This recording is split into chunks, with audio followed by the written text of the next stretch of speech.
They ain't gonna offer it, we gotta take it. Freedom.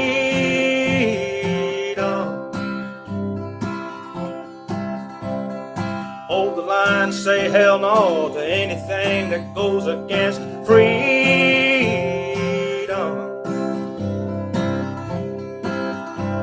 You're calling us a small fringe minority who hold unacceptable views. Well, that's funny, Jack, 'cause the whole world is watching, and they all know that we outnumber you for freedom.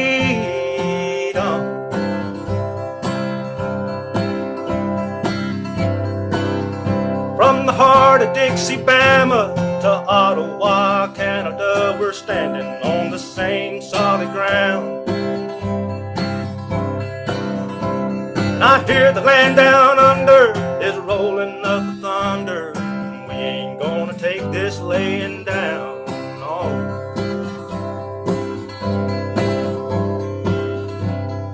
They ain't gonna offer it, we gotta take it. Freedom.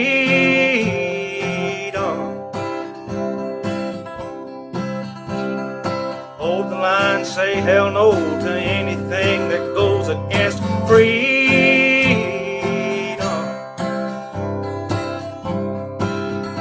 Yeah, you're calling us a small fringe minority who hold unacceptable views. That's funny, Jack, 'cause the whole world is watching, and they all know that we outnumber you for what? For freedom.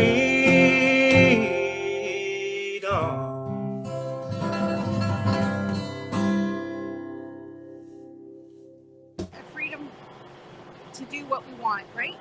And that's why I'm here now, because I'm like, okay, the lies need to be shown to the public. And it's all been lies. I came up yesterday, and I was up last night, one night, and I've seen nothing but beautiful stuff. The outpouring of support is beyond belief.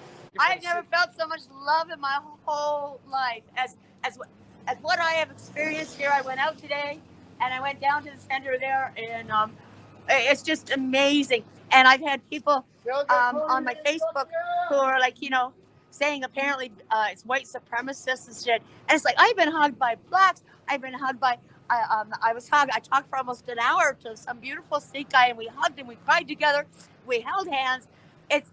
There are so many people from every walk, race, religion, color, you name it. And we're all hugging one another, and we're all feeling the love. Like, tingles, man. Where are you from? I'm from northern Toronto, Innisfil. All right, awesome. How long you been here for? Just got here like 4 hours ago. And how long you stay? For as long as it fucking takes. As long as it takes. For freedom. Look at what's going on here, people. Let's just see what's going on here. These are the types of things that you will not see on CBC because they're liars.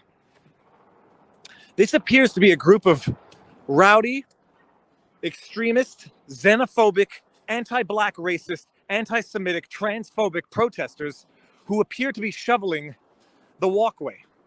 And not only are they shoveling it, actually, because it's hard packed, they're breaking it up and they're shoveling it.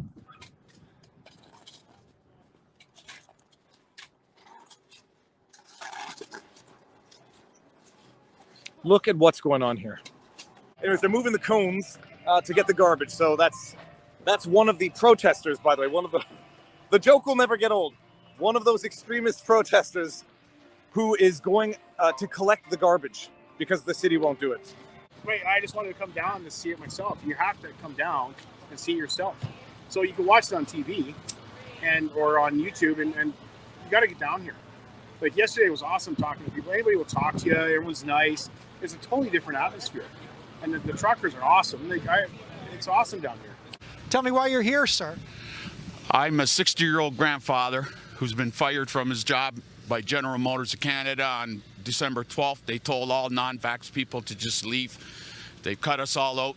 My 31-year-old son has lost his job. He will be in April. He's been told he's gone because he's not vaxxed. And my daughter, who was pregnant in the fall and being asked to vax, had to leave early and give birth to a child prematurely after the government was harassing her to take the vaccine.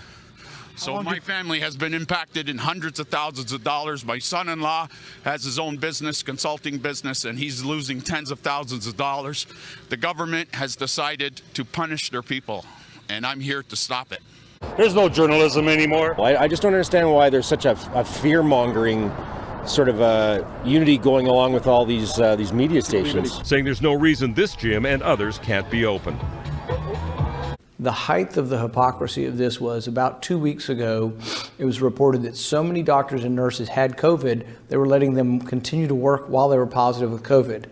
So which would you rather have, a doctor who's actually coughing up COVID or a doctor that's already had it from 2 years ago, doesn't have a vaccine but isn't sick? We're actually letting sick doctors with COVID work as opposed to letting someone unvaccinated work. I mean, it's awful. Sorry, since you're at my home, can I just get your name and your badge number, please? I have a card here. Okay. It's Erica Ingram. Thank you. And this is just some information about peaceful protests. That's all it is. Okay, so you saw something on my Facebook? No, on the Facebook group. Okay. And decided to come to my personal residence to give me information about peaceful protest? Yes. Okay, so are the Peterborough Police, no, you're with OPP? Are you guys now monitoring people's Facebook pages or Facebook groups to who comments as to what their